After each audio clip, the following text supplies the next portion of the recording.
Thanks so much, my dear friend. Well,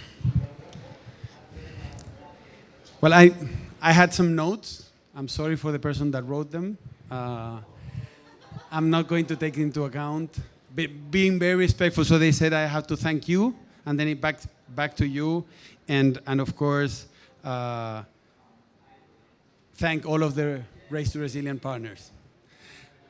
This is, in theory, my final day of the 3-year work that we've been doing, and in my case, with the COP25 presidency, and we will have this moment in the plenary, the high-level event in which we will somehow talk about what we have achieved in this, not only in the 2 years that we've been working together, Chile with the UK, but in my case, since I started in this role right after Katowice, right after COP24.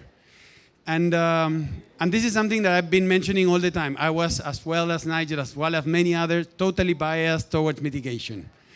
And I remember, Poli, the first time we spoke, and you started saying it's so much about adaptation, I was like, okay, then Sebastián Vicuña, another great researcher from Chile, was mentioning the importance of adaptation and resilience, and then I met Maisa Rojas.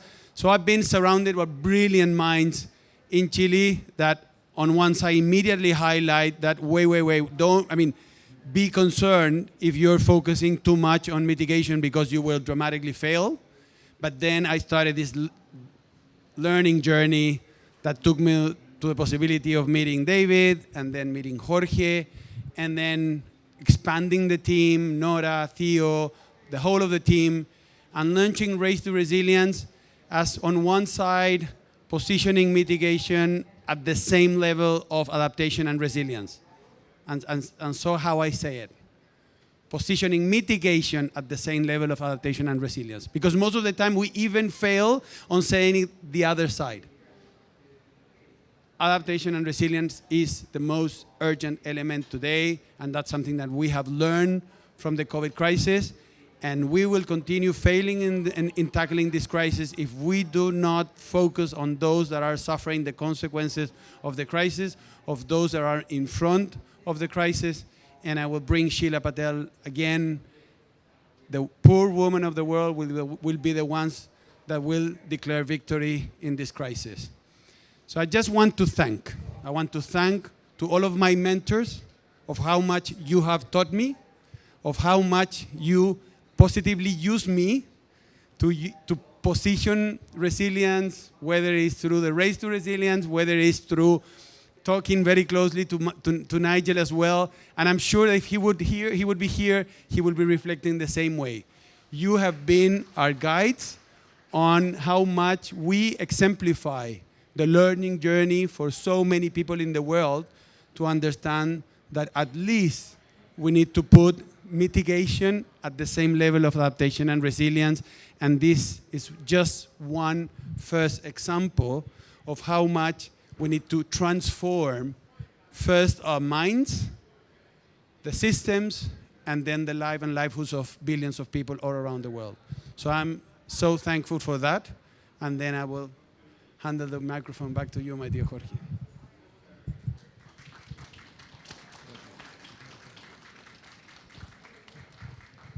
Thank you, Gonzalo. Beautiful words, so inspirational. I would, be remiss to not mention Nidhi Upayaya. I want to thank her. She is awake right now. She's based in San Francisco, so it's 3 a.m. for her. And she's with us, connected, probably watching live online. She has been the brain, the heart, and the engine of transformations throughout this year. And I really wanted to thank her for all that she has done.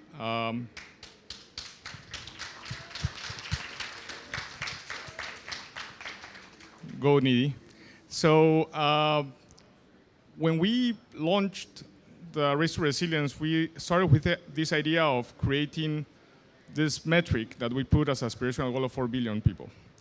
And when we started receiving all this interest from partners to join the campaign, we realized that we were missing a piece that we haven't seen initially when we started this. That is, innovation. We were very focused and are still very focused on setting up this metrics framework that will allow partners around the world to be able to have a common conversation on how they measure impact, how they put human beings in front of their mission, of the way they are doing things, and how they can capture and then project how these people are being more resilient to climate change. But we were missing a big piece of the equation, which is that there are plenty of factors around the world that are working to innovate the way we see things to address climate change.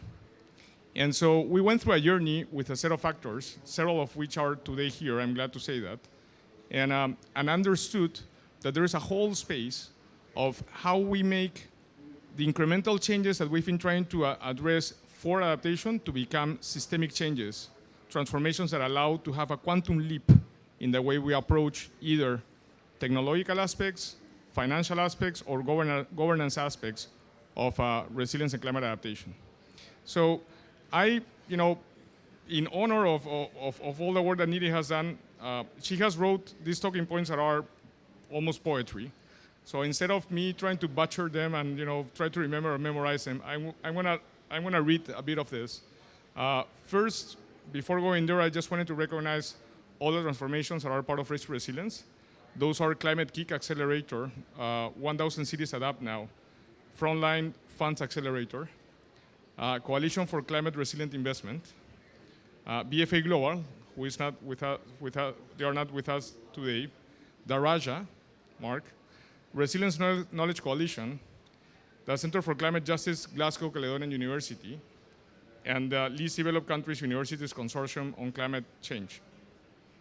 So I'm going to read this poem. Basically, it's a poem. Our current systems are not working to protect us in the way we want them to. So it is our duty, collectively, to address it. Before I turn it over to our moderator for today, Natalia Vega-Berry, I want to share the following thoughts that we all should remember as we leave COP.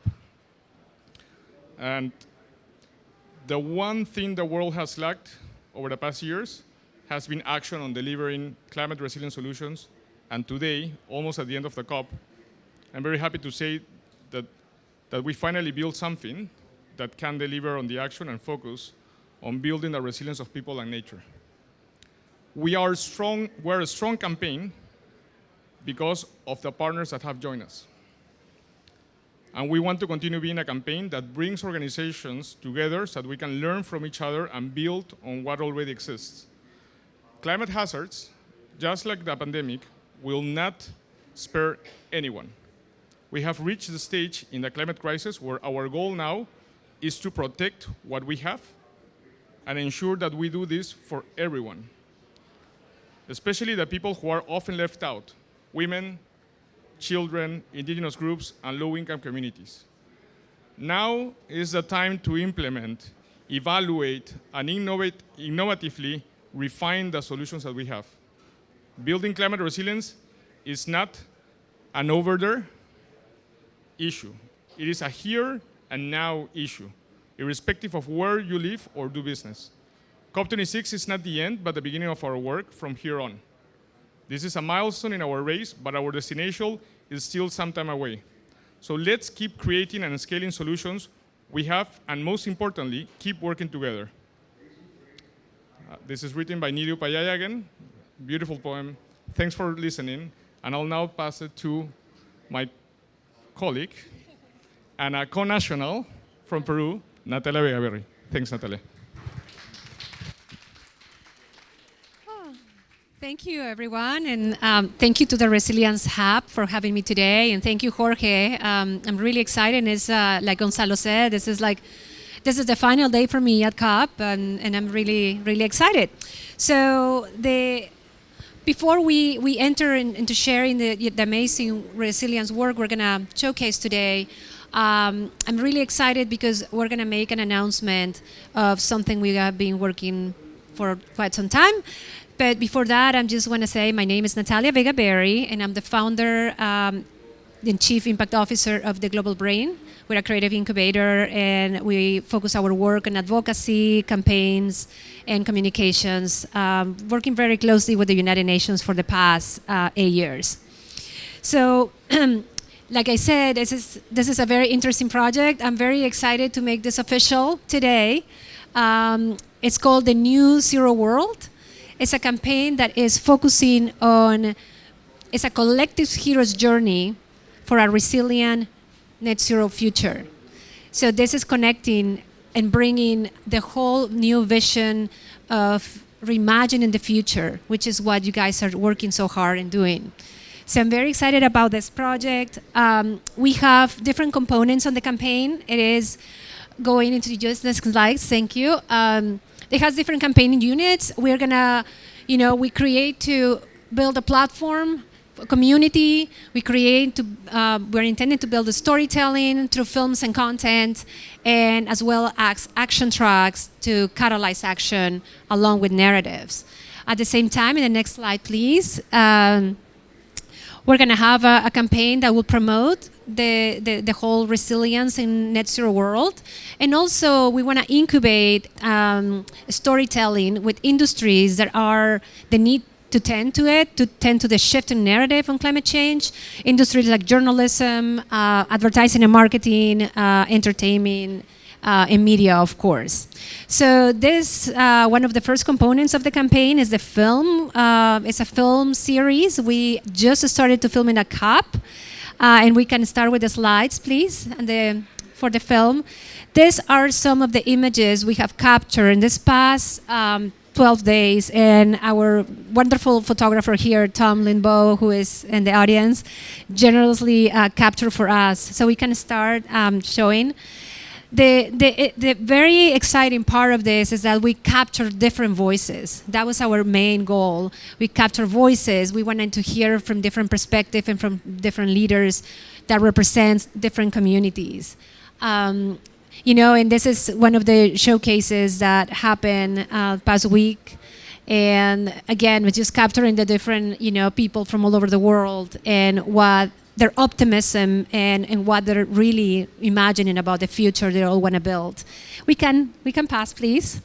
This is one of the young leaders. His name is Jerome. He's a young activist. It's fantastic. He works as an advisor in the White House. He's the youngest advisor ever in the White House. We have a fantastic time with him, and he's one of the characters in one of the series. Please go ahead. This is Ewa Yan as a musician and activist and artist as well. He brings an interesting perspective about living in sustainable ways in community. Please go ahead, next to him. This is Andrew Stewart. He represents the Bezos Earth Fund, another wonderful perspective from him and what is the work, the mission they have now and the future of a resilient and net zero world. Same some capturing some images from the Blue Zone. Next, please. Ellen MacArthur, she's fantastic. The circular economy, if you guys are familiar with that, she is an amazing hero, fantastic woman. Please go ahead, next.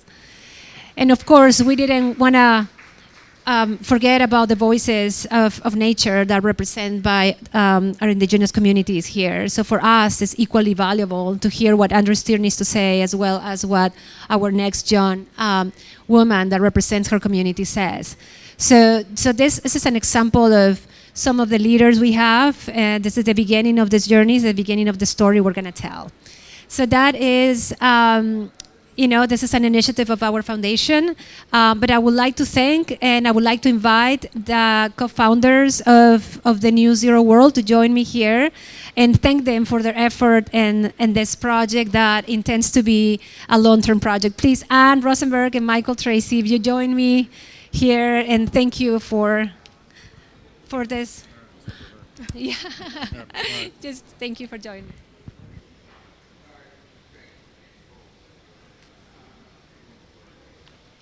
Thank you, guys. You're amazing. Thank you for the hard work and all the support. That being said, I would like to start with this great, time we have ahead.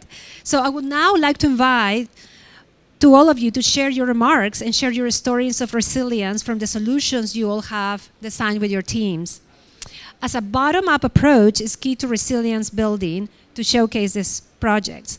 We will have our speakers now share their work, starting with the community level engagement solutions. So I would like to invite to join me Mark Harvey. Please join us in front.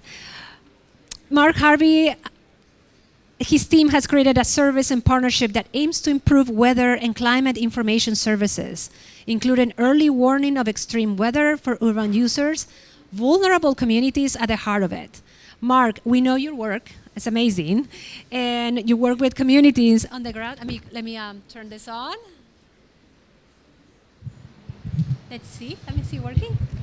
Yeah. Can you hear me, everybody? Excellent. Yes. So let's watch a video. I think you want to show us something, and so the floor is yours. Just before we watch the video, Yes, of and we'll do course. that straight afterwards, I'd like to mention another hidden heroine.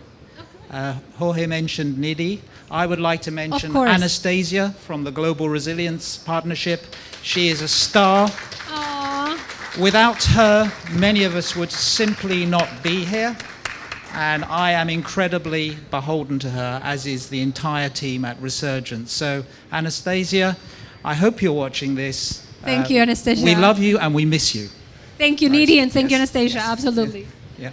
The floor is yours. Okay, perhaps we could roll with a short video that really gives an overview of Daraja.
We needed to put the focus in a format that was more useful for them and that they would appreciate. We finally came up with icons, and so that's what we currently use today. The Daraja project has helped my community in various ways. Now people are more keen on the weather forecast. They want to know how the weather is going to be so that they can plan their daily activities. So it has helped us a lot.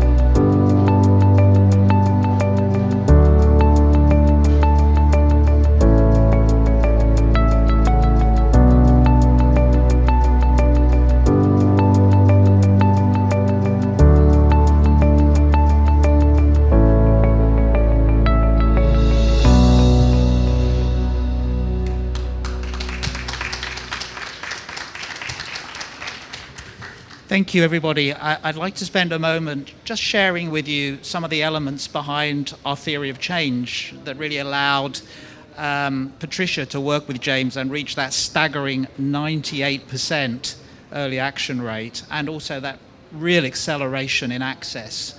up to 93%. So some elements of the theory of change, but also some principles behind our scaling strategy. So on our theory of change, the first thing we did was to work at systems level in the cities of Nairobi and also Dar es Salaam. At the same time, we worked in Tanzania, in Dar. And what we did was to bring the residents of informal settlements and the community leaders to the table as equal actors with the national weather forecasters, and not just. Other key actors in the urban system, the Red Cross, the City Hall, and the city media. And this is the second piece of our theory of change, they worked on a really deep co-design process on a new city-level forecast. Everybody rolled up their sleeves, and the goal was to produce a product that was accessible, intelligible, and actionable. And what that meant was zoning the forecast, allowing the residents to see their informal settlement on that zoned map of the forecast, co-designing the weather icons, working on language. Traditionally, the forecasts go out in English, moving from that through a local relay network based in one of the settlements into not just Swahili, but the urban patois, Sheng. So we respect the language dynamics of our communities and their diversity. And we want to elevate that because that's the way to move beyond official languages into the uptake of information by communities. Co-design also, we kind of dumped the official channels for early warning dissemination, step back and ask the communities, where do you get your gossip from? Where do you get your sports news from? Where do you hear about your music from? Those are the channels that we want to bring the forecasts and the early warnings to you from.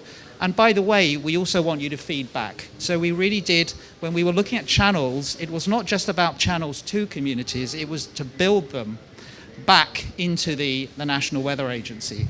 So those graphics that you saw were about that process.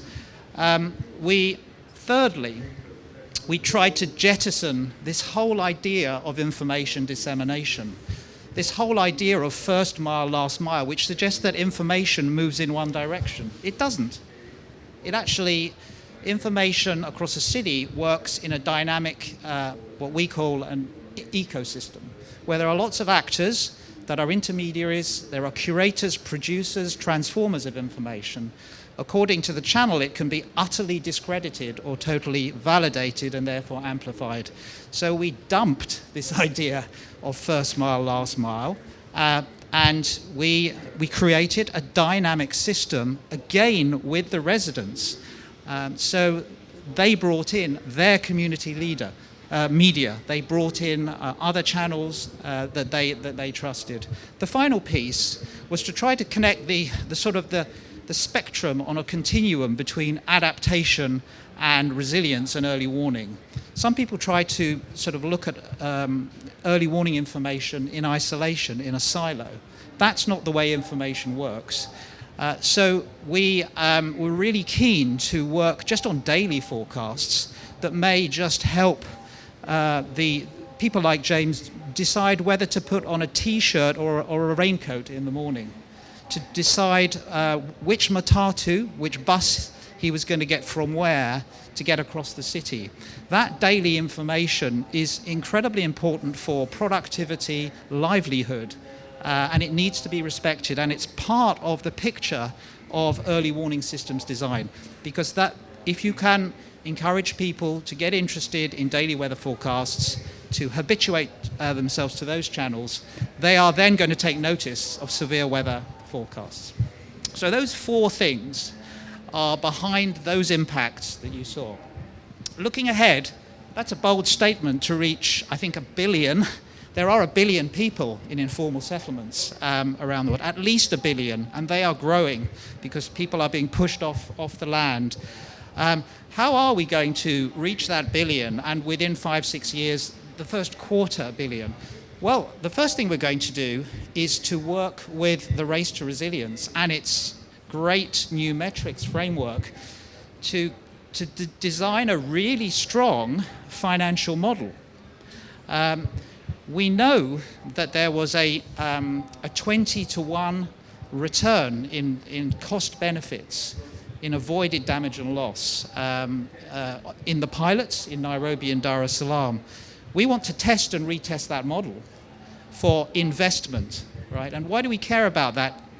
Not because we want to make any profit. We're a non-profit social enterprise. We want as much of this money to be spent in country by the communities.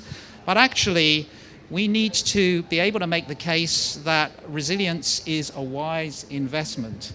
And we also need to support this marketplace that needs to evolve in adaptation and resilience investments, and some process of price discovery so that investors, whether they're governments, whether they're foundations, whether they are in country or whether they're global, they have some sense of value for money and what works, and frankly also what doesn't work. It's really important to hold up and look at what doesn't work and where money is being spent badly.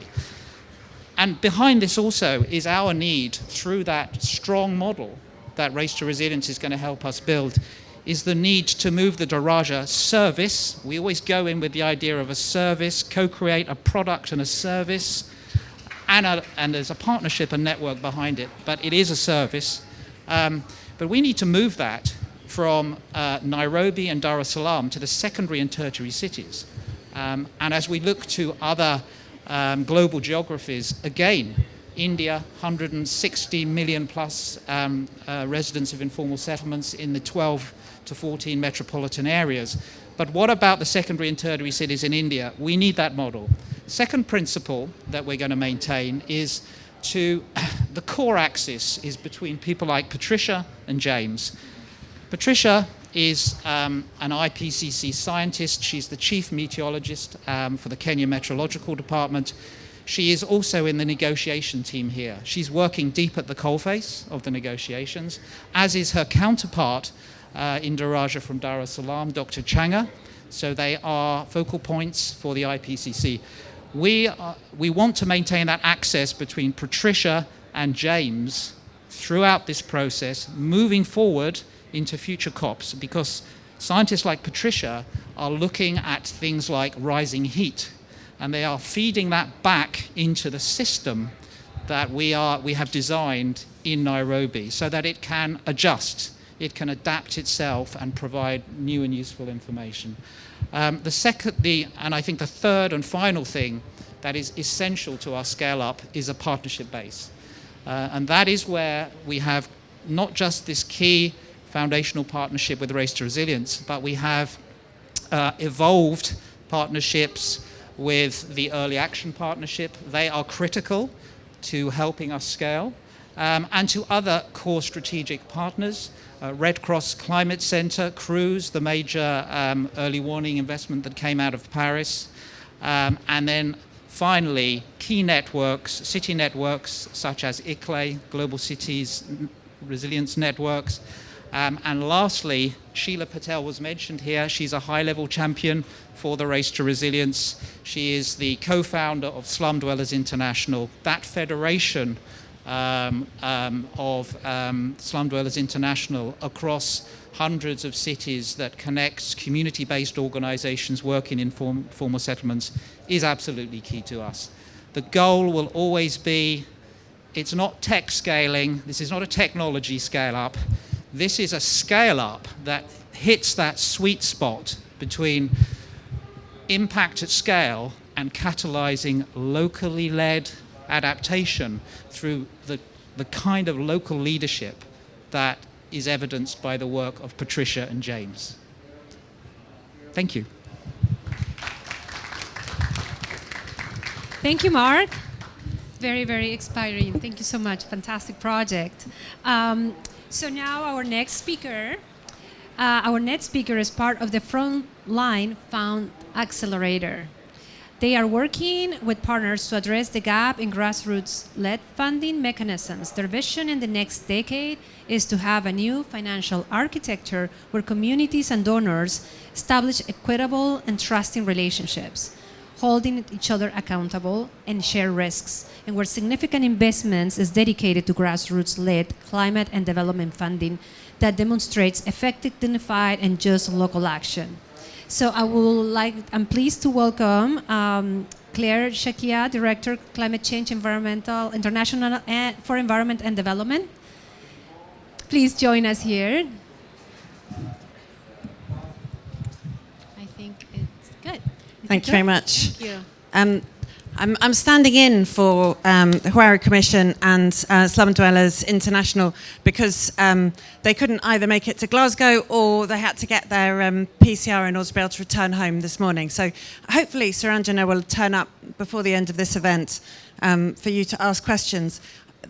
I've been given a set of papers, a two-pager on this initiative. So anyone who wants to find out how they can be a supporter to this initiative, please come and get one of these off me. Are you going to ask me questions or shall I just talk about the idea? No, I think the floor is yours. Please, Okay. Go ahead. So this emerged from this work on that Mark was just talking about around the locally led adaptation.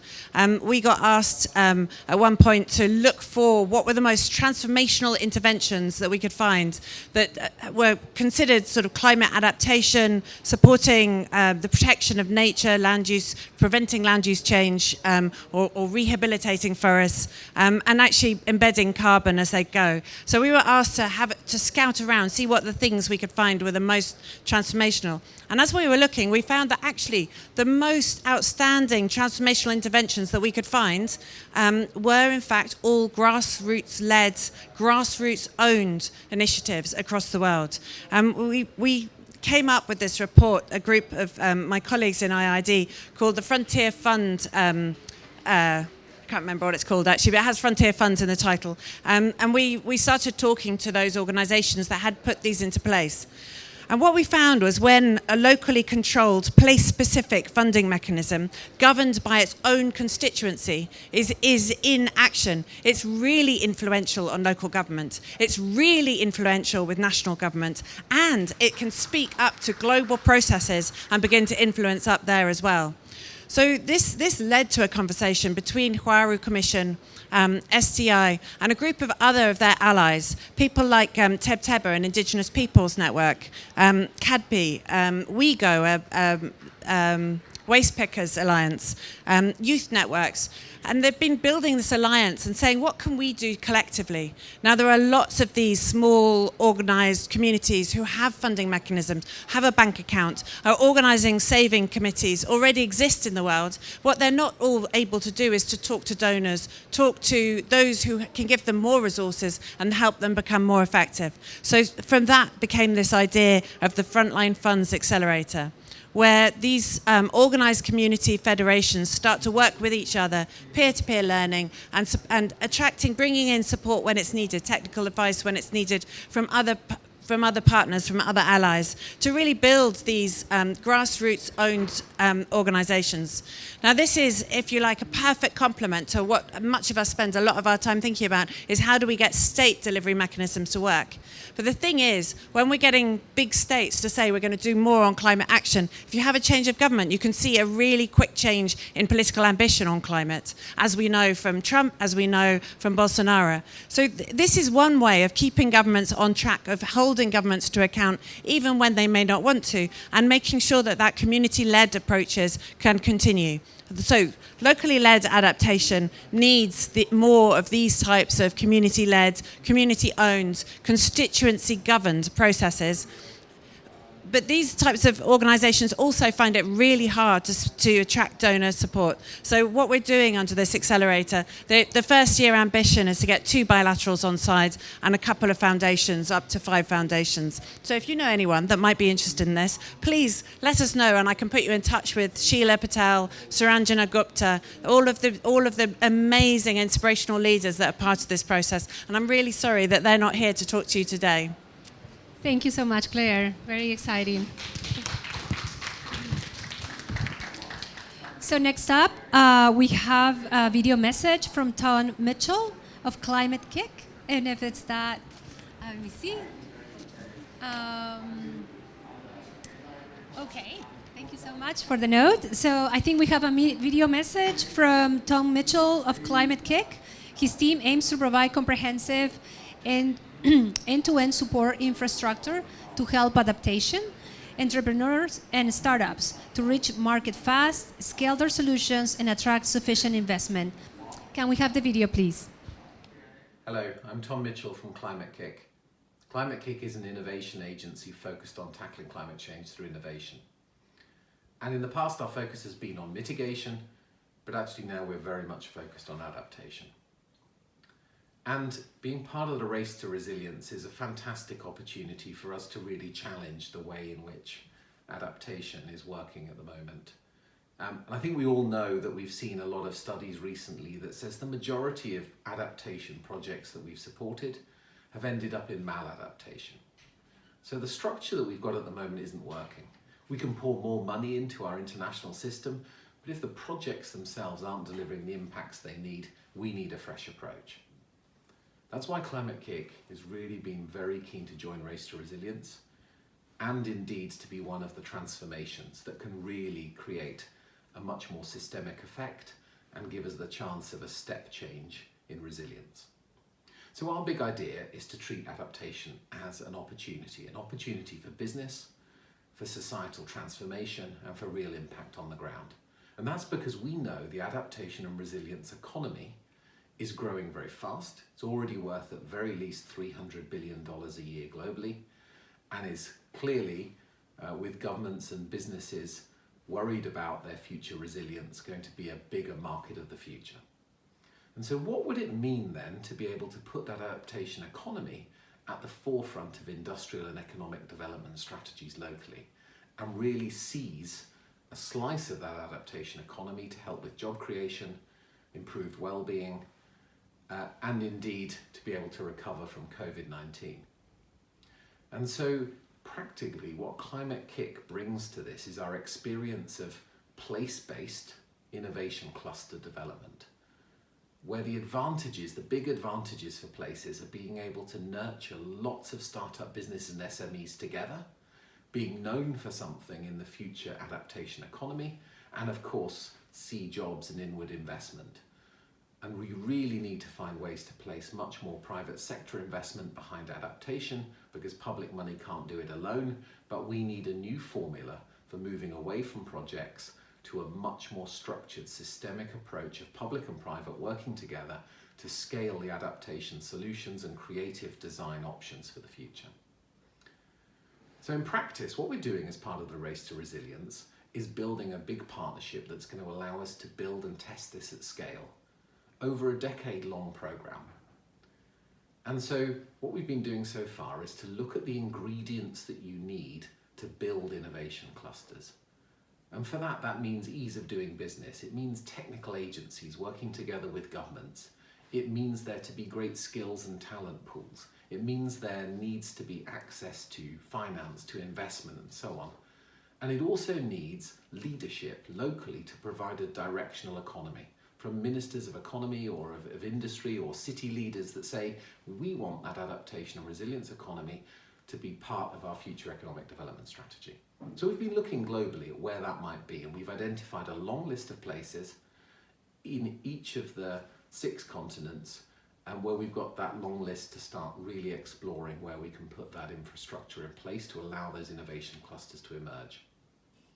The other thing that we've been doing is launching an Adaptation and Resilience Innovation Challenge to get a sense of what that market is. Where is there real dynamics of startups and SMEs, and what are we seeing as some of the challenges that they face? The important element for us then is to be able to demonstrate that that adaptation economy is growing, but it also is an investment option, and it is one that can bring change locally. And so the next steps for us then are to start working with that long list of adaptation innovation clusters to see where we can really make a difference, and to identify maybe 6 or 8 places around the world within the next few months that we can really put that investment and infrastructure in place. And practically that means accelerator programs, it means skills programs, it means incubators, it means investor networks, it means kind of market-making dynamics that create a buzz, bringing together very diverse groups and demonstrating that a place can be a home to really an exciting adaptation economy and business environment. And it also means putting to work some of those innovations as a portfolio of connected actions to see how we can transform places into being much, much more resilient and thriving and being prosperous in a future climate. So we're trying to pair that sense of experimentation with also a really strong business culture and innovation culture. And that for us is a transformation that allows us to think about adaptation as an opportunity. It allows us to rethink the way international adaptation finance is channeled. And it's a way, of course, to support young people and businesses in the adaptation economy. And we know in the adaptation economy there are so many opportunities to bring innovation to bear on the resilience challenges we face. Just even some examples that have come through our Adaptation Innovation Challenge. So polymers that help to slow release water in drought conditions, or AI technologies that help us identify groundwater sources to deal with drought. Or where we've got solar installations that allow us to turn water in the air into water that we can drink. Or in the case of insurance and insurtech, the ability to insure credit guarantee schemes to give access to credit to the bottom billion for the first time to improve their soils and the yields and so on and make their farms more resilient. There are countless innovations that we can bring to bear on the resilience challenge, and we need many of them simultaneously to be acting together. This gives a great basis for the investment that we need, but it also is an exciting opportunity for our innovators to come to the table with some creative solutions. And I'd certainly like to thank all of the partners that have been working with us on this already. There's probably too many to mention here, but certainly to CDC Group, to Irish Aid, to GIZ, to the Bank of America Foundation, to UNIDO, to UNDP, and to many others that are working with us on this idea. And then the other component of this, of course, is we need huge numbers of partners on the ground that are acting as part of this whole infrastructure that you need to build climate innovation clusters. And that's local accelerators, social impact incubators, and many of the organizations that we've been working with to deliver our Climate Launchpad and Adaptation and Resilience Innovation Challenge already across 14 countries in Africa and in Asia. This is going to take many, many more. And whether you're an organization from private sector or public sector involved in innovation or not, we'd love to hear from you if this idea appeals to you. And of course, we need funding to be able to take this to the scale that it now needs. We've got an opportunity for transformation, but we need to seize it fast, and we need to really rethink the way in which we're using international climate adaptation finance to maximum effect. And we think this transformation is a place to put that money. And also, if you're a leader in a country government or in a city or in a region where you think that putting adaptation innovation at the very heart of your industrial or economic strategy is something that you can achieve, and also you've got some of the ingredients for success, we'd love to hear with you, because we want to work with you and to create that global network of adaptation innovation clusters. Thank you, Tom. Great work with the Climate Kick. Our next partner, yes, good. Thank you. Our next partner is also going to speak through a video. BFA Global has brought together PayPal and other partners on a task force to build and implement a digital finance for climate resilience framework. I know I don't need to tell this audience that the most exposed population are the ones who lack the resources to overcome the challenges posed by climate change. Let's hear from Sri Shivananda and David Delcer on how they're bringing about an ecosystem change to work on fintech solutions that will help communities. Please play the video. Good morning, good afternoon, or good evening. My name is David Delcer. I'm the Chief Innovation Officer for BFA Global, an impact innovation firm that usually collaborates with networks of partners to support low-income and excluded populations. We normally seek to increase their financial well-being, their financial inclusion, And over the last few years, it's become pretty clear in our work that climate change is already boosting poverty, already disrupting financial health, and that we have the dark prospect of perhaps climate change destroying all the progress we've done over the last decades. So we start asking ourselves the question, the important question of what can modern digital finance do to combat climate change, to foster climate adaptation and climate resilience? That's easy to ask, not so easy to answer. So what we did is we joined the task force of experts from both the financial inclusion as well as the climate change world, including PayPal, World Resources Institute, the World Bank, CGAP, and Verde and Casa Alliance, as well as the Race to Resilience. And this task force and the activity, the initiative that has generated is one of the transformations under the Race to Resilience umbrella. So thanks a lot to Nidhi and Jorge and the rest of the R2R team for their trust and their support. But going back to the task force, we began exploring the role and the potential for the tools we've developed in the past, right?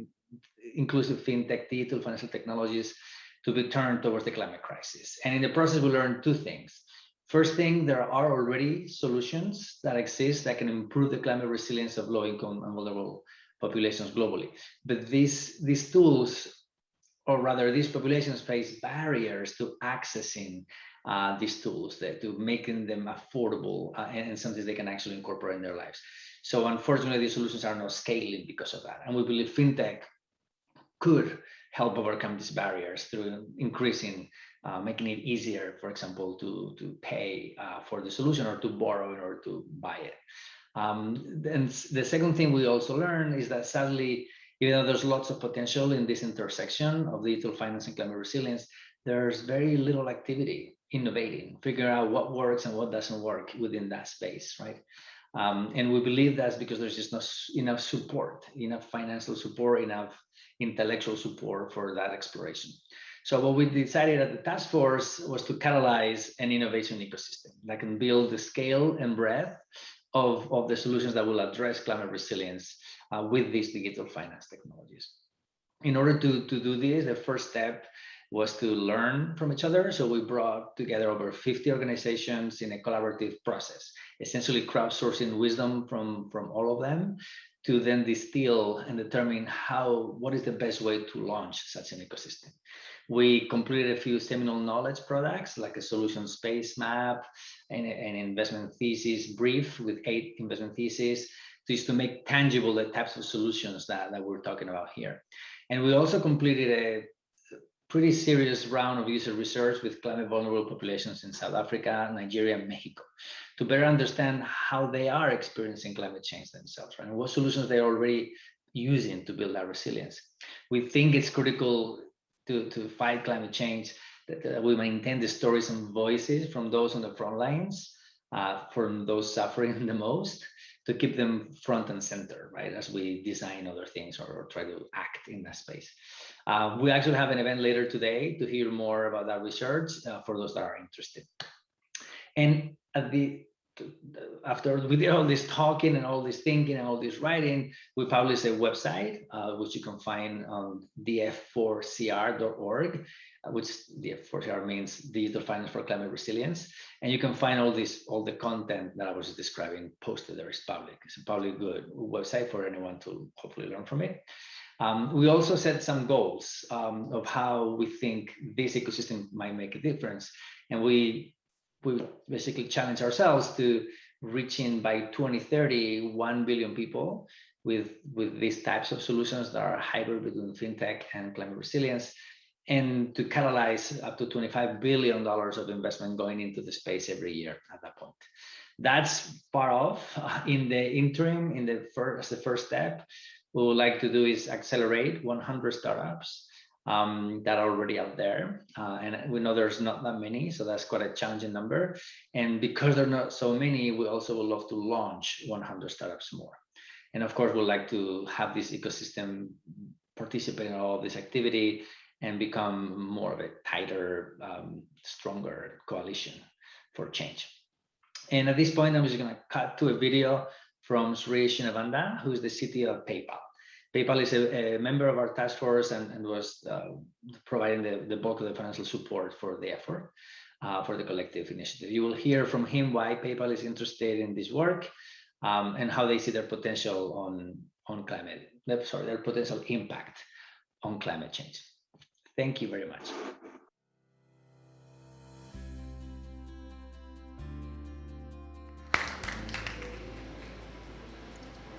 The Digital Finance for Climate Resilience Task Force was made possible by the financial support from PayPal and convened experts from Better Than Cash Alliance, a consultative group assisting the poor, the team at United Nations Race to Resilience, and the World Resource Institute to explore the opportunity for digital finance innovations to power the greater climate resilience around the world. The framework for action outlines the need for $25 billion in investment to flow into this ecosystem by 2030, with the potential to benefit almost 1 billion people. It also details tangible steps that innovators, investors, regulators, and policymakers, along with an ecosystem of enablers, can take now and in the future to accelerate the ecosystem's growth.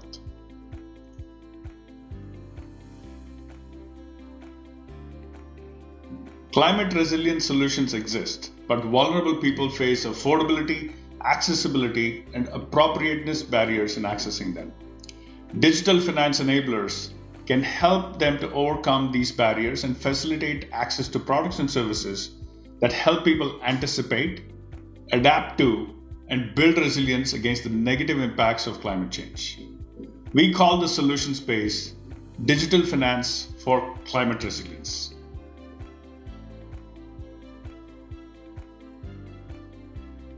I'll offer two examples to illustrate how digital finance can enable climate resilience. First, digitally enabled donations and aid payments can respond rapidly to climate-related extreme weather events. For example, in response to an unprecedented flooding event that impacted hundreds of thousands of people in Germany, Belgium, Netherlands, and Luxembourg earlier this year, PayPal helped to mobilize more than $1.8 million in charitable donations via the PayPal Giving Fund. Such rapid response funding is critical to helping people avoid negative actions, like selling off their assets or accumulating expensive debt. And there is much more potential for rapid response to extreme weather and natural disasters, like enabling disaster remittances and aid payments directly to those that are impacted. Second, the digital payments enabled carbon marketplaces have potential to help scale global restoration work and curbing greenhouse gas emissions. All this while creating clean jobs and economic activity in rural and low-income communities. Mobile payment infrastructure can enable more people in more locations to capture the income opportunities offered by the global carbon credit markets. The action framework published by the Digital Finance for Climate Resilience Task Force describes many other use cases and examples of innovation in a rapidly emerging field. For example, the Catalyst Fund, a global accelerator of inclusive fintech innovators, is applying the framework to specifically focus on prototyping digital finance solutions for climate resilience of low-income and underserved populations. These are the people PayPal aims to serve through Financial Health Mission. PayPal is a supporter of the Catalyst Fund, and we are eager to learn from the innovative startups that are at the forefront of developing new tools and technologies that are focused on the intersection of financial inclusion and climate resilience.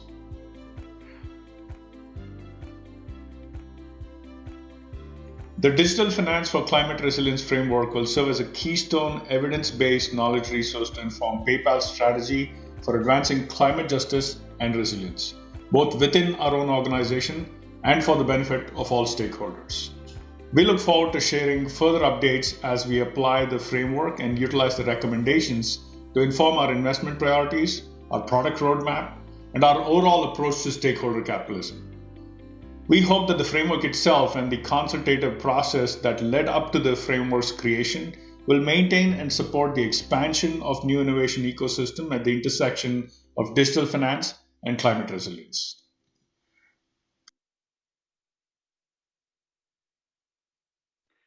Thank you for listening to that video. I hope you found it as exciting as I did. I just wanted to wrap up by summarizing and saying that our transformation is the application of digital finance to climate resilience technologies, products, and services that we believe will improve the resilience to climate change of low-income, excluded, and vulnerable populations globally. We believe that digital finance and these climate resilience solutions can reach up to 1 billion people by 2030. And we're very excited to continue the momentum and progress that we've seen this year into 2022 and beyond. Thank you very much for your attention. Thank you, Sri and David. Excited to hear an excellent about the use of fintech in climate resilience. So let me now welcome Roger van den Berg to the podium, please.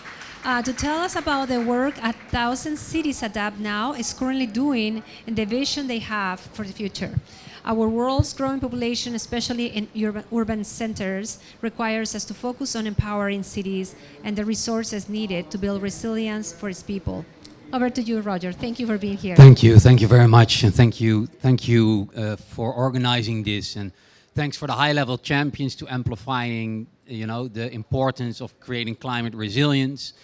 The race to resilience. So thanks for Gonzalo, thanks for Nigel for all the work done. It's direly needed, but and I think we're at the beginning of a journey that needs to accelerate and scale very fast. Because I'm excited about seeing what actions are being taken and the progress that is made in cities. But resilience in cities is definitely not central to this COP. So let's aim for the next COP to make it central at scale, and these transformations can help. I'm going to say something about a transformation that we are driving together with close partners. So I'm Roger from World Resources Institute. I'm leading the Ross Center for Sustainable Cities. And we're working on this and we're developing this together with the Global Center on Adaptation, Resilient Cities Network, and UN Habitat, with close partners, Deltares and the Ministry of Foreign Affairs of the Netherlands. Next one, please. So in January at the Climate Adaptation Summit, we launched the initiative 1,000 Cities Adapt Now. It was announced by Ban Ki-moon, who was at that time co-chair of the Global Commission of Adaptation. And it was launched by the mayor of Miami, Mr. Suarez, the mayor of Paris, Anne Hidalgo, the mayor of Rotterdam, Ahmed Abu Taleb, the Global Center of Adaptation and the World Resources Institute. It brought together the power of working together in cities, working together with cities, and as such it was endorsed by 20 cities that can help us, this initiative, to scale and influence across different continents. Next, please. So at the Climate Adaptation Summit, we had the launch. Our joint statement was released, and we aim with this coalition to have an impact in 1,000 cities. And that's a lot, but it is possible. What we see, the cities' work is very scattered, it's very complex, includes a lot of actors, and a couple of the organizations that have a long reach in these cities and that have deep dive engagement in these cities are the partners among us. So this is a collaborative effort to scale 1,000 cities by 2030, focusing on 4 important things: implementation of nature-based solutions, building urban water resilience, create specific solutions for the vulnerable and the urban poor, and a strong capacity building program. So we do that in this alliance. Next, please. So what are our 5 principles for accelerating and scaling urban climate adaptation? First of all, priority on the poor and the most vulnerable. So equity should be at the center of everything we do. And within our respective organizations, we have different tools to do that. I think at the moment now at the Jeff Pavilion, we are explaining our 7 transformations for equitable development in cities based on a report that we just released with the World Resources Institute. But each of the organizations has these opportunities to bring analytics to the table and actions in cities. The second is that important focus to scale water resilient cities and nature-based solutions, specific tasks in cities. So we heard a lot about nature. This definitely is the Nature COP. Nature-based solutions in cities is a different type of story requires different type of actions and expertise. So scale water resilient cities and nature-based solutions. Third is to advance coordinated leadership for finance. So more devolved funding we need to have in place in order a devolved mandate for finance at the city level. Otherwise, we never can implement. So there's an opportunity to bring cities together and to work with national authorities on better and bigger transfer of finance and help cities to access more finance that sits in the different global funds and the multilateral financial institutions. Scaling we can only do if cities are going to do it themselves, so that peer-to-peer learning is really important. We're looking now at how we can develop that within this collaborative effort in a kind of hub and spoke model, where cities help other cities to kind of improve climate action and resilience in their cities. And last but not least, this all works if with these organizations and our counterparts, we can work together and create synergies. And I think the effort and the progress that we've made over the last few months really illustrates that, you know, collaborative analytical power and this broad range of geographies that we had at hand with both technical and political entry points is the opportunity to scale. Next, please. So as an alliance, we are having deep engagement in 490 cities. We did a very in-depth analysis of our geographies, the geographies within Resilient Cities Network, UN Habitat, World Resources Institute, and the Global Center of Adaptation, Deltares, and the Ministry of Foreign Affairs. So this is what we are covering currently with our actions of these organizations in these cities. So it's a very strong, this is not a network. We have a network among us, but this is a very strong overlap of geographies. And what we've did, and this is where we have to prioritize action where it's most needed and where the synergies between our organizations are biggest. So next, please. So this is the analysis that we did, prioritizing where we will work and where each of the organizations is active in developing project, providing technical assistance, capacity building, or having a serious political entry point and leverage in the cities. So this is where we work and where we are active as organizations, but it's a demand-driven approach. So don't get me wrong, because each of the organizations works on the ground on real stuff. So next, please. So we did analysis on where the demand is high. And this is something that we are refining right now. We're quite far in this process. This is a map showing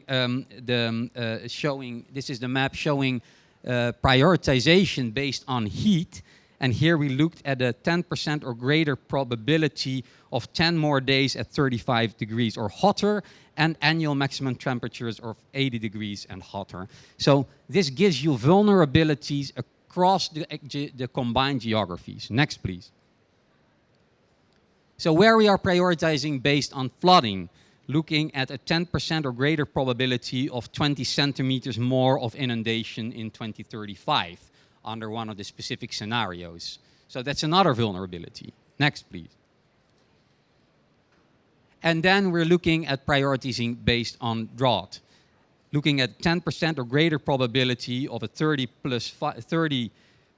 or more 5-day dry spell or a dry spell of 60 or more days. So I'm being specific. Why I mention these specific metrics, because we talk about metrics here in the race to resilience, and specifically in the city's race to resilience, and this can be extremely valuable to drive and help the race to resilience to develop that metrics and to measure how many people are impacted with these, looking at these hazards and these overlapping. When you overlay this data, you get a very good sense and understanding of where the urge and the need is highest. Next, please.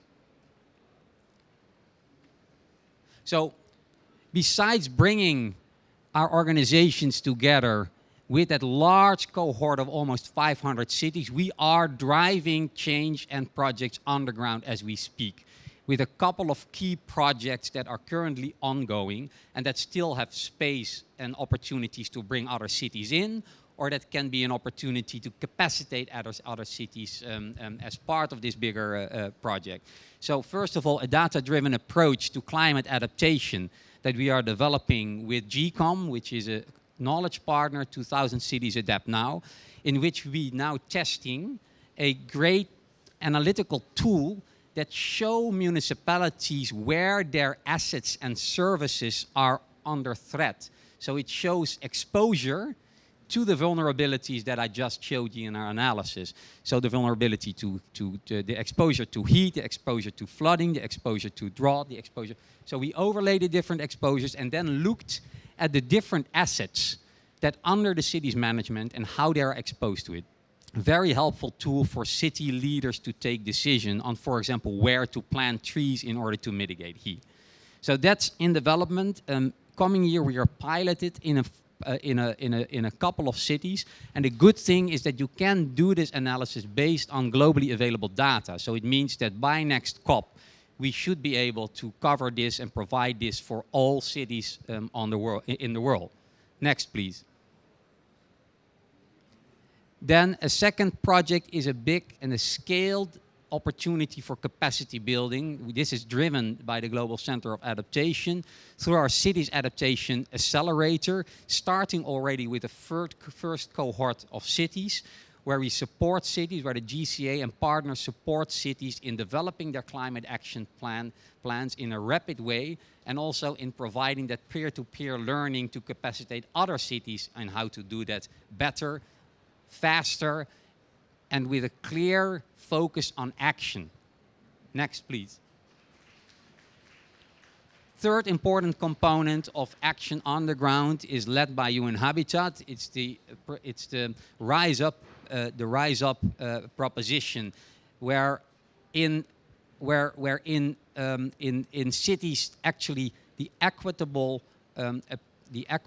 community-led adaptation is central to building resilience. So this is already long-term in the making, tested and developed now within a few cities, aiming at reaching 100 cities in which this kind of vulnerability communities come at the core, at the heart of actual action. This is led by UN Habitat, flagship project of UN Habitat.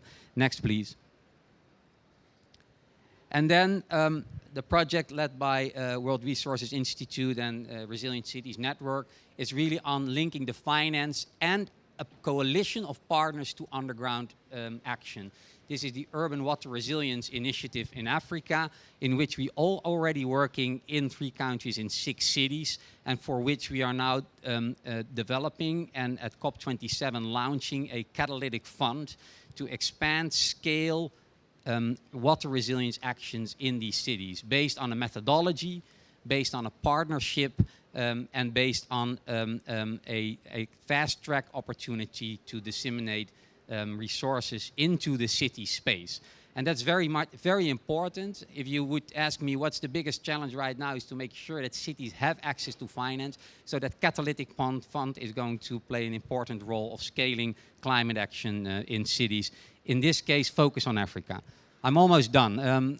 Or I think this is last. So where are we looking at right now? You see, so we have these actions on the ground that expand. We have this alliance, and we have our common analysis in order to identify where the needs are highest. So we will work together with the Race to Resilience, looking at COP27. COP27 will be in Africa, will and should be the adaptation COP. So, and in this case, I think everyone here in the audience has a role to fulfill to make sure that it is going to happen and that we can support with real things happening on the ground. So what are we going to do? We strengthen this kind of coordinated approach that I explained. We're keep advancing the work in cities. This is not stopping. This is not a high-level kind of opportunity. We're doing that work in the cities. Important tool is test and consolidate the data platform that is accessible for all cities and city leaders, to launch that catalytic fund that I was talking about. And we have a very specific kind of opportunity in the different projects that I showed to galvanize financing and implementing partners in Africa. So I hope we can bring this to bear together with you. and also rely, of course, on the Race to Resilience partners to help us do that. Thank you very much. Fantastic. Thank you, Roger. Round of applause for that fantastic initiative. Thank you. Thank you so much for the presentation. So now I'm pleased to welcome to the podium Shasri from CCRI. Please join us. Their vision is a global financial industry and system in which key initiatives... You've got the wrong one. I'm sorry. It's the Coalition for Climate. Oh, I'm so sorry. Shasri, Pamber Hill, Program and Partnerships for Lead Coalition for Climate Resilient Investments. Welcome. Thank you. And the floor is yours. Hello? Yeah, yep, there we go. Thank you, Natalia. And let me just start by saying thank you for allowing me to share CCRI's story here today. It's been really inspiring to hear about the work of all of the fantastic partners in the Race to Resilience Transformation scheme, and I'm really excited to talk about the Coalition for Climate Resilient Investment. So given the audience, I don't think I need to convince any of you why resilience is important. We all know that even if all of our mitigation efforts are successful, there are still severe climate impacts already locked into the system that we urgently need to address.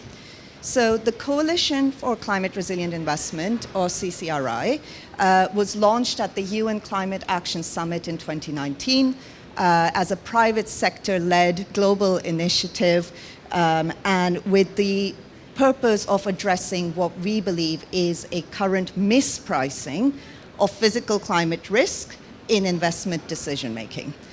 So starting with 27 members in 2019, we're very proud today to include 120 members, including private and international financial institutions, technical experts, academics, think tanks, governments, and asset owners and managers, representing close to $20 trillion in assets under advisement, all of whom are committed to advancing resilient investments globally. So CCRI's purpose is very much, well, we believe that the way that investments take into account climate risks is not really effective. It's not efficient, and it's not appropriately understanding the risk and the costs involved, especially when it comes to infrastructure. We're seeing increasing instances of severe weather, climate impacts, flooding, drought, wildfires, you name it. Yet the way investors take into account these risks when it comes to the design, the planning, the financing of investments is largely unchanged for several decades. At CCRI, we believe that the way to address these impacts is, one, through science, so giving investors the tools, the data, the modeling that they need to properly understand the cost of the risk involved. Two, through finance, so rewarding investments that have resilience baked in. And three, incentives, so carefully planned interventions, regulations that gently but firmly guide the system as a whole towards resilience. So science plus finance plus incentives leading to action. And that's our ultimate aim, is to mobilize capital towards resilience for real impact and to strengthen the system and as individual assets as a whole. So CCRI's work very much focuses on two key areas. First, at the sort of national planning level, we work in the system, so we work with governments to build systemic resilience. And then at the individual asset levels, working at the design, structuring, and valuation of assets. And we've had since our launch in 2019, we've made really good progress, and we're bringing real practical tools and solutions to the table. So just earlier this week, we were delighted to launch the Systemic Resilient Assessment Tool, which we have built in partnership with the Government of Jamaica and the University of Oxford. and supported by the UK's FCDO and the Green Climate Fund, so a real collective effort there. And the tool really allows users to understand where in a network of in a series of infrastructure networks, there are hotspots that are most at risk, and therefore direct investments effectively so that every single dollar that is being invested into the system is maximizing resilience and strengthening that system as a whole.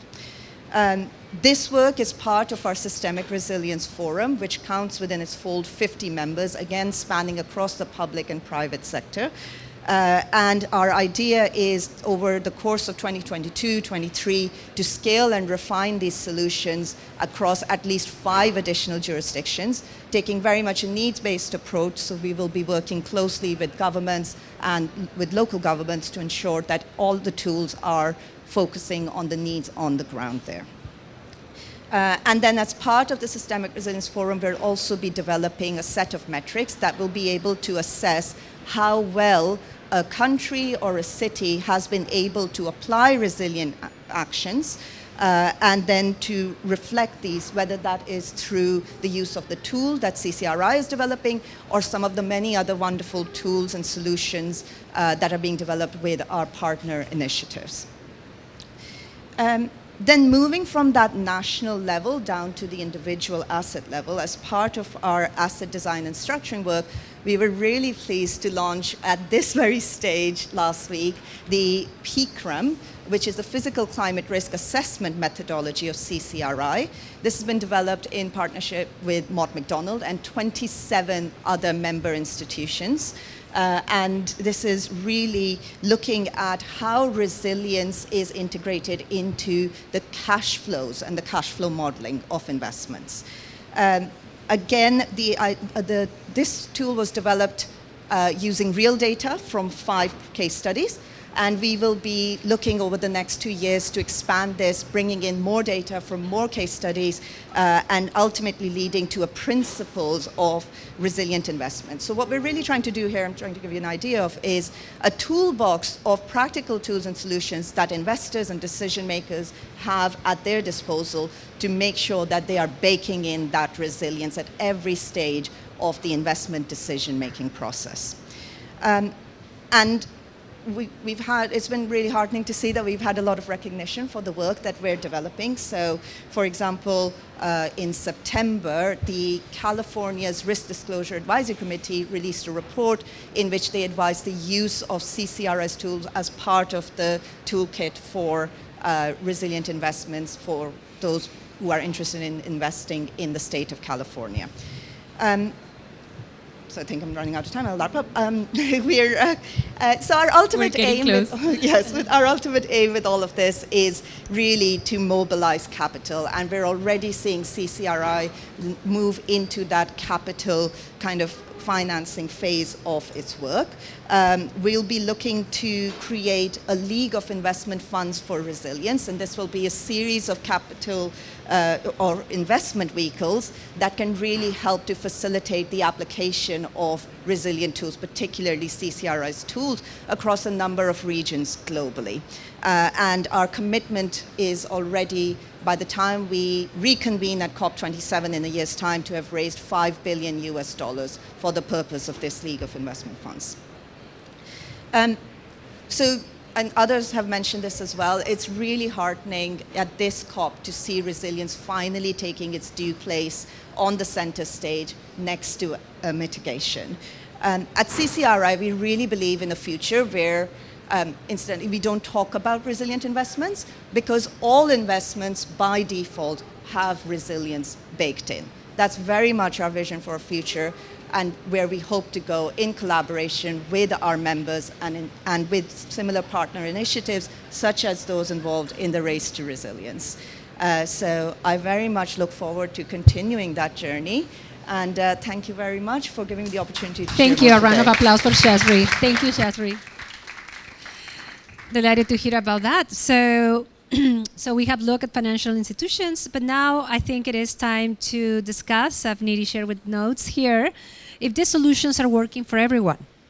If not, what do we need to do to make climate finance just, equitable, and gender sensitive? So I would like to welcome David and Anya. I think they were going to call into the room oh, no, they're here. Okay, great. Welcome them. Welcome.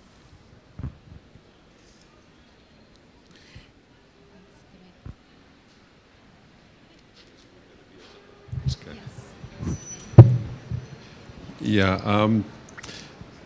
Good morning, everybody. It should have been Tajine Jeffrey speaking, but sadly she had a family emergency, and you have myself and Anya, David Howlett from the Clampions team. Anya, you want to introduce yourself? Sure, yeah. My name is Anya Nivrazel, and I'm leading on the metrics for the Race to Resilience campaign. Yeah. And the first thing I'm going to say is I'm another man in a suit talking about gender. So I'm going to take my suit off. Just the jacket, I hope. No, I'm not doing the full Monty, don't worry. And also I want to make it a bit more interactive. I've got the goal of Race to Resilience to make 4 billion people more resilient. So this is a really simple quiz. How many of those 4 billion are women and girls? I'm going to give you 3 answers. Is it A, 1.96 billion, or is it 2 billion, or is it C, 2.04 billion? So who thinks it's A, 1.96 billion will be women and girls? Of the 4 billion people, how many will be women and girls? Is it 1.96 billion, 2 billion, or 2.04 billion? So who thinks... So you all think it's 3? Well, in 2017, it was 1.96 billion. So there were fewer women and girls than men. What is interesting, in some countries, Russia, there's about 56% are women. I think that's because men like me die off earlier because they're drinking too much vodka or something like that. Rather telling, in some countries, in the Middle East, Saudi Arabia, much fewer women than men. Anyway, so that's all about saying that actually, if Gonzalo was here or Nigel was here, hopefully we might have a female champion one day, is that we must address the issue of gender. And gender is not just about women and girls, it's about men, but my daughter would say there's probably lots of different genders as well. So it's really important, I think. It's also really important that we talk about climate justice and equity. I was just listening to the transformations, and quite a few seem to be really quite gender blind. Okay, so I think one of the things I was talking to Tajine this morning is that this transformation, we're not talking about small things. We should be talking about that all the partners should be addressing issues of gender and equity, whether you call it climate justice or not. So it's really, really important. I've now got a partner in crime, so I'm going to ask her a few questions. I think she knows what they're coming. I might throw some curveballs in as well towards the end. But Anya, you have been working with Tajine Jeffrey. Also, I think you had your week made because you actually met Mary Robinson in person. And yesterday, what did Mary launch? Can you tell us about that? Yeah, sure. Thanks, David. And Tajine would love to be here to launch this or to speak to you about what was launched yesterday. So she launched yesterday with Mary Robinson a new platform, and it's for advancing equitable, just, and gender-sensitive climate finance.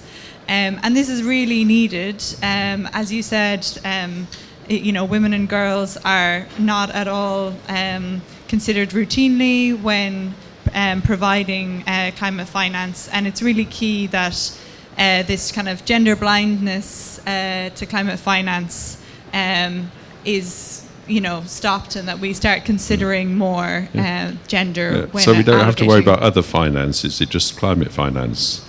Or? Well, this platform is just about climate finance, the one that was launched. Yeah. But I think we were also talking to some of the asset managers and Chesri, I think CCRI all finance, I think. But if we can use climate finance to be the leader on it, I think that would be great.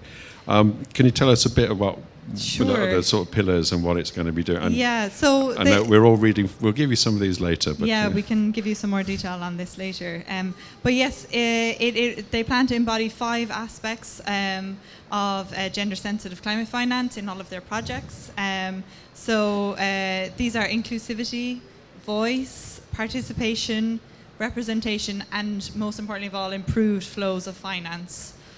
So they're the kind of like key things that they want to embody, but then they have some kind of approaches that they've built into 3 pillars. And these are, they want to identify bottlenecks and challenges for gender-sensitive climate finance. They are planning to identify interventions for health, economic and social recovery. And then they're also planning to co-design, implement interventions from the grassroots and not from the top down. Okay. Can you tell us who's involved? Sure, yeah. So the Glasgow Caledonian University Centre for Climate Justice. And then there's also the African Development Bank and the Pan-African Climate Justice Initiative Alliance, as well. They have all come together to launch this platform. Yeah, and I think it's open to many others if they want to join. The curveball question now. Looking forward to it, David. Yeah, it's not too difficult. You've been working with Paulina and others on the metrics framework. Yeah. Are you just counting people, or are you also looking at the impact on women and girls of what the partners are doing? We are also looking at the impact of women and girls, and we've asked all of our partners to tell us wherever possible which type of people are you impacting, and that includes what gender, it includes where they are there any people from marginalized communities or vulnerable people, so we want to make sure that we're not just counting without knowing who are these people that we are actually collecting metrics about. Great, I think we are getting close to the time. Thank you so much for your participation. I'm sorry, we're getting a couple of other wonderful speakers and getting the clothing. Thank you. So I think I'm going to just skip a few remarks here, and I'm just going to probably jump into to listen to Nate Matthews, who from the Global Resilient Partnership. So I think he is with us through a video, so we would love to see that play. He is CEO of Global Resilient Partnership. Hello everyone, my name is Nathaniel Matthews, and I'm the CEO of the Global Resilience Partnership. And I'm here today to talk about the Resilience Knowledge Coalition that is co-hosted by the Global Resilience Partnership, South-South-North, Climate Development Knowledge Network, the International Center for Climate Change and Development, and the Least Developed Countries University Consortium on Climate Change. We are thrilled that the Resilience Knowledge Coalition is a transformation partner for the race to resilience. Our purpose with the coalition is getting the best knowledge and practice on resilience used to shape policies, plans, and investments to deliver a resilient future. The coalition is best thought of as a network of networks that connects existing initiatives and builds on their successes through a systemic approach so that they can become greater than the sum of their parts. There is now a growing wealth of knowledge and evidence on best practice in resilience generated from a wide range of initiatives. Each of these networks has its lessons, evidence, and technical expertise that would benefit from knowledge brokering between networks that puts their knowledge into use to deliver a resilient future. This is the gap the Resilience Knowledge Coalition aims to address through providing access to knowledge, expertise, energy, innovation, and collaborative learning across a wide range of initiatives. The coalition plays an active role in sharing information and knowledge on resilience programming, policy, and investments with its members. The coalition has 3 functions: collaborate, connect, and apply.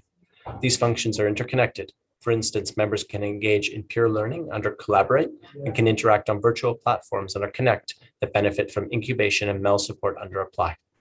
And at the same time, each has specific objectives and activities. Collaborate function envisions to form a community of practice for putting resilience knowledge into use through peer-to-peer learning, networking, and capacity exchange. Connect knowledge needs to be shared and exchanged to improve and grow successful activities. A knowledge management and curation system, the Resilience platform, has been created under this function that will link dynamically with other various knowledge management systems. The apply function creates avenues for resilience programming through connecting evidence-based solutions with investments, testing and scaling opportunities, as well as providing MEL support during the process of prototyping, scaling, and testing. The coalition is designed to break the model of past knowledge broker initiatives that have been top-down. It does this through the governance structure and processes which are co-created by coalition members. Currently, the coalition has over 450 members from across 100 organizations. Initiatives such as Voices from the Frontline, Catalytic Grants, South-to-South Resilience Academies, and the Global South Talent Pool are all critical in recognizing the expertise from the Global South and bringing them to the fore, along with grassroots voices.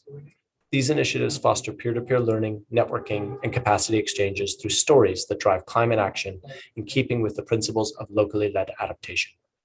This role of the coalition as a facilitator of knowledge into action has been demonstrated by its role as a cross-cutting champion for knowledge at the COP26 Resilience Hub. The coalition is also focusing on resilience measurement and evaluation as a knowledge partner, and it is sought to build capacities on resilient measurement using the Race to Resilience metrics framework for professionals in the Global South. The Global Resilience Partnership is proud to be a part of this. We are uniquely positioned to co-lead this initiative as a consortium of over 60 partners working together to surface and scale innovation, share and advance knowledge, and influence policy towards a more resilient world. Thank you very much for your time.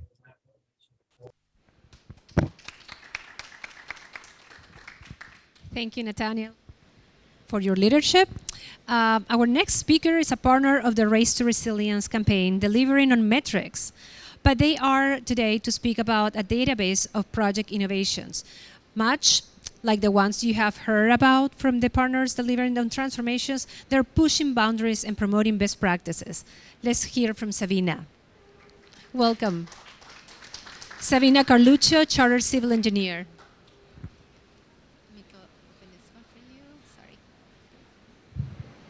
Great. Thank you, Natalia, and thank you for having me today. So I'll be talking about the Race to Resilience of the International Coalition for Sustainable Infrastructure, or ICSI for short, a lot easier to say.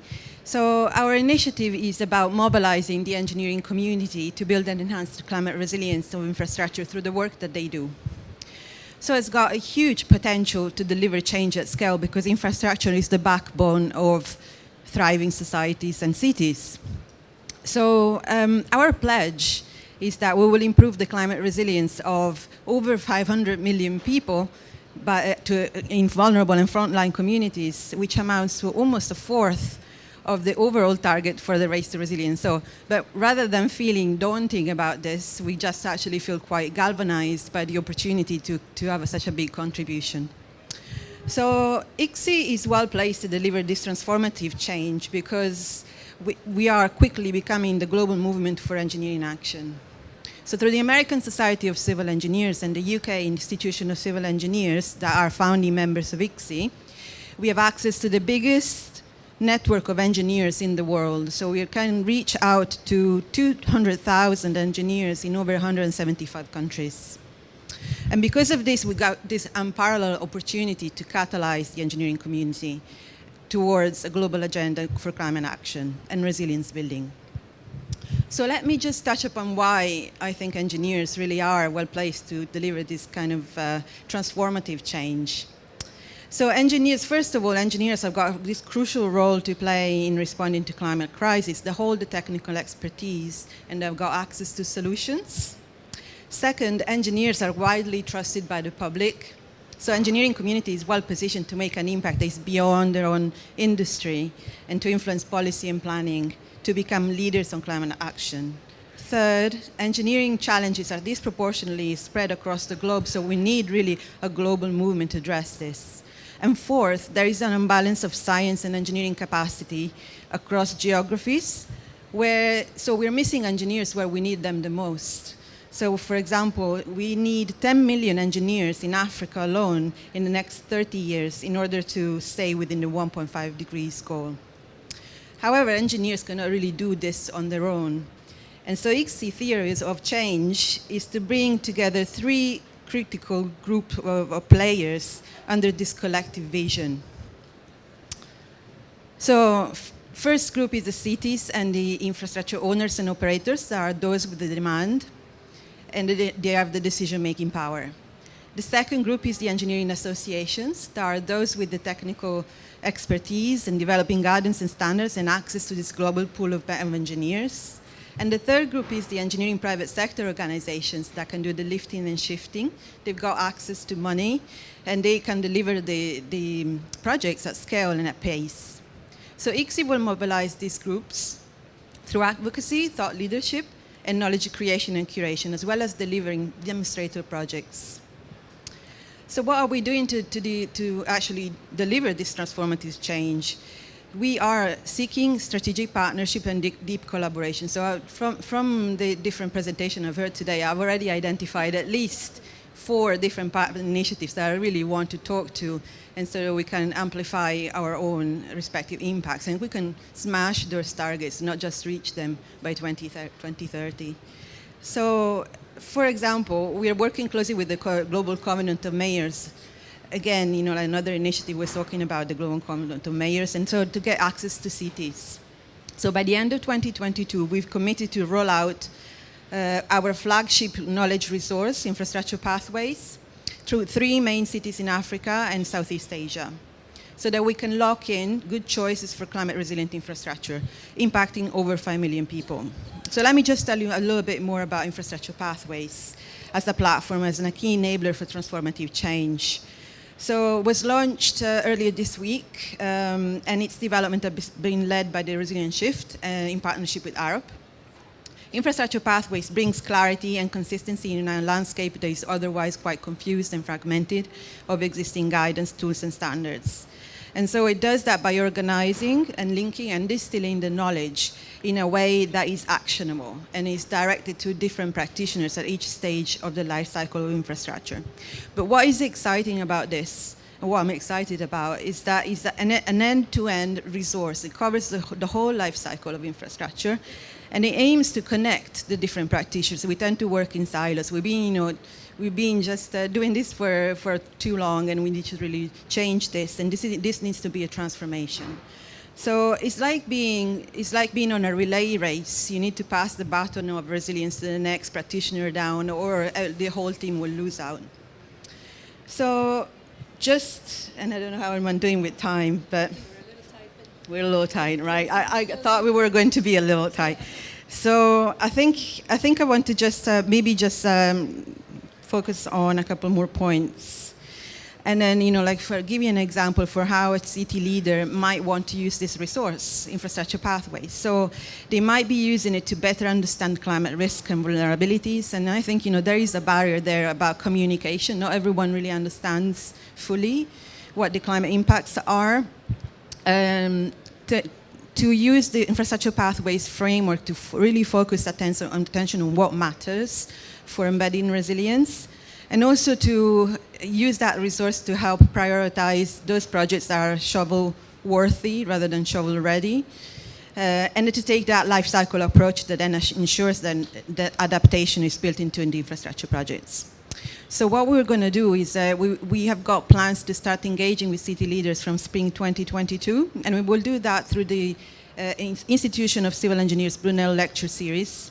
So we've got 6 regional events planned over 18 months, convening engineers and high-profile city leaders across the globe to actually start talking about specific local issues with due to climate change, and then using that opportunity to share that knowledge, share that best practice, and resources such as Infrastructure Pathways. To conclude, so we've got a vision for 2030, and that vision is that the engineering community is actually a lot more involved in these conversations. We just think we want to be there, and we want to help making those decisions to lock in climate resilience and adaptation in infrastructure development. And we think by 2030 we will have reached and smashed that target of 500 million people. And it is not just utopia, and I really do think it's within reach, and we can make it a reality through deep collaboration and action. So I welcome other partner initiatives to talk to me later on today. Thank you, Savina. Wonderful. Very optimistic. I'm with you. So our next and final speaker for the event today is Paulina Aldunce, assistant professor at the Department of Environmental Science and Natural Resources, University of Chile. Paulina, welcome. Do you want to join us here, please? Paulina is the resilience in-house transformation expert, has spent a great deal of her time researching and writing about about this concept, and it's now supporting the team, built on the work along with her team from the Center for Climate and Resilience Research. Over to you, Paulina. Thank you very much. So first of all, I would like to thank all our partners. You all have very inspiring initiatives, and we are really, really happy from the Race to Resilience to have you in our family. So I would like to start for that. Thank you to all of you. And I was asked to give some final remarks. So I'm going to talk about some things that emerged from what you presented. So I think one of the key things that you mentioned, that this is one of the important points, is to be local lead adaptation, grassroots initiatives. So working with local people. That is one of the things that is a transversal aspect that you mentioned in your initiatives. Another things that come across all initiatives was about was about equity, was about vulnerable people, poverty, and gender. So that is also part of transformation. Then somebody mentioned to that, and I really like it, adaptation like an opportunity. Let's try to see what is coming to us in a very, scary way. Let's try to see it positively, and let's try to see it like an opportunity. Also, transformation is about innovation, thinking differently, doing different, and more than just incremental change. Then it's about collective actions and collaboration. It's about integrating science. That is a very good point too. And also, so they are the main things that arise from what you presented. So our work just began, so we have so much to do, and we are so happy to do it. And now for ending, we're going to see a video of a project. And this project, I just want to take 1 minute only to explain what is the video about. This project is about a community that traveled to the future and come back, with impetus to transform the world through transforming themselves. So, and also how a team of artists and researchers help them to navigate this process. And for that, in that team, we recognize that knowledge is important, all type of knowledge. So they walk to the future and they see two futures, one where is no behavior change in humanity, and the other one that is a transformed future where we care about the environment. So they chose the second future, and for that, to get to a future where it's transformed in a positive way, we use what we call the future scenarios. So in that future, they want the vision of this future, a more positive future. And we work with a methodology that is called transmedia. So to achieve that future of a better environment, caring about the environment, they in the long term they have to do something in the short term. And what we are doing with them is working in what we call citizens-based laboratories. And that is what we are going to see now, how this process has evolved. This is an ongoing process, and it has been very challenging because most of the work we have been done virtually. So the images that you will see are not all very good quality, because the same people from the community took the pictures, and we didn't use a broadcaster, so you will hear the voices of the people. So that is what is the video about.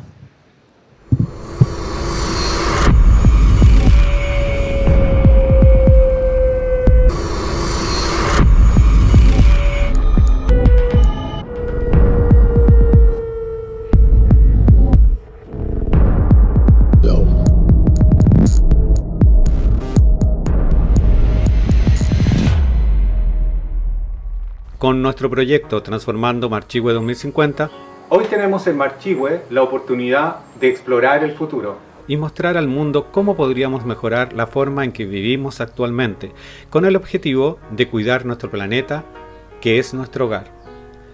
La pandemia es un ejemplo concreto y real sobre cómo nuestro contexto puede cambiar tan radicalmente de un día para otro. Es un ejemplo real sobre una tendencia que es una realidad, el cambio constante. En un contexto de cambio, una de las habilidades más necesarias que los humanos de hoy y las nuevas generaciones deben desarrollar es la de aprender a aprender nuevas formas de hacer las cosas, de transformarnos, estimular la creatividad y una actitud sostenible en innovaciones sociales favorecedoras del desarrollo sostenible. Nuestro proyecto surge del diagnóstico ciudadano realizado en el marco del programa de acción local del POSIS Marchihue Urbano de la región de O'Higgins, para impulsar la transformación ciudadana frente al cambio climático.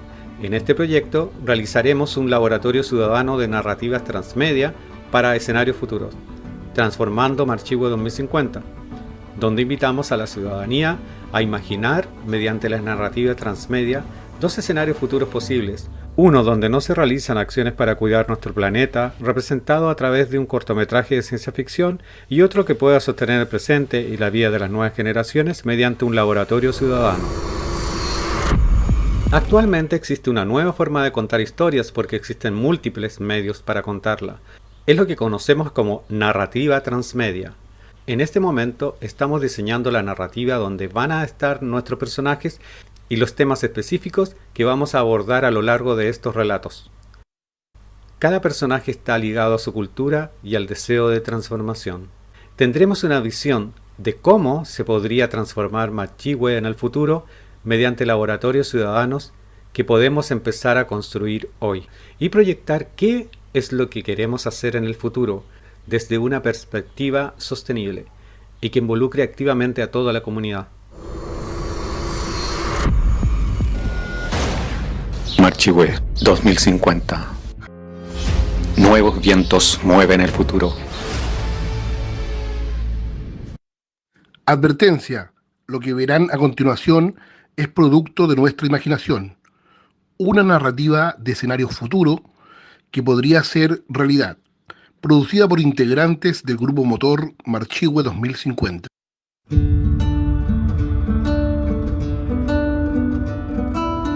Imaginemos que una persona llega a un centro cultural moderno. Hay grupos de personas repartidos por todos los espacios. ¿Qué fabrican? ¿Por qué se han reunido hoy en ese lugar? ¿Y qué es lo que hacen exactamente?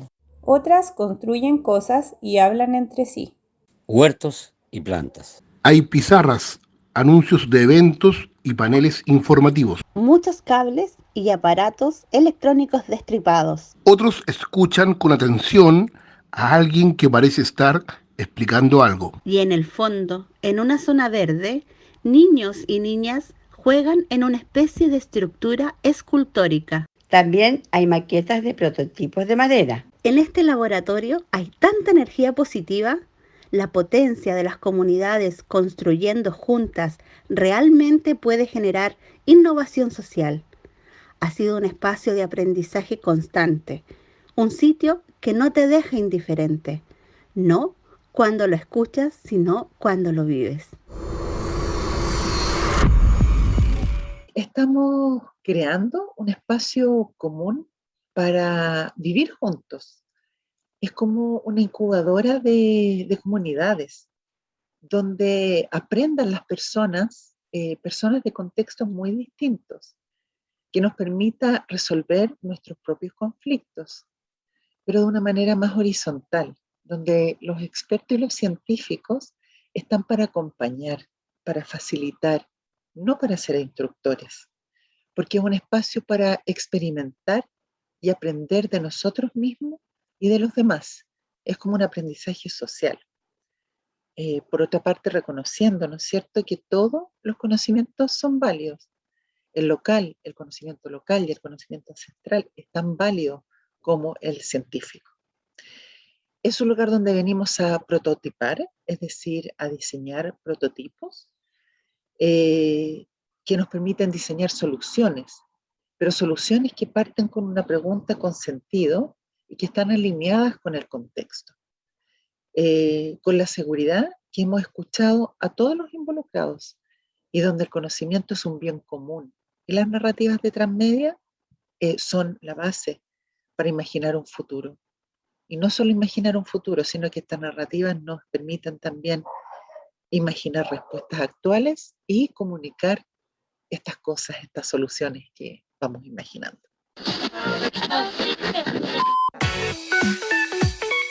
Son las 9 de la noche, hora de escuchar las voces que construyen Marchihue 2050. Bienvenidos al programa de acción local FOSIS Marchihue Urbano 2021. Un podcast del Laboratorio de Narrativa Transmedia para Escenarios Futuros, producido en el marco de la ejecución del programa Acción Local de la línea programática de habilitación social del FOSIS.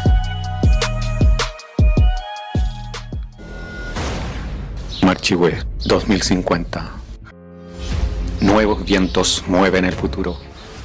These citizens-based laboratory are a way of getting people to work together for a long-term future. And it's so touchy, really, to see the people when you are working with these people and they're being actively working in the project, and to hear their voices and to see how what they record is there with the telephone. So this is for them, for the people that is working in the project. So thank you very much for everybody to be here. Congratulations, Paulina. It's a really great project. Very inspiring.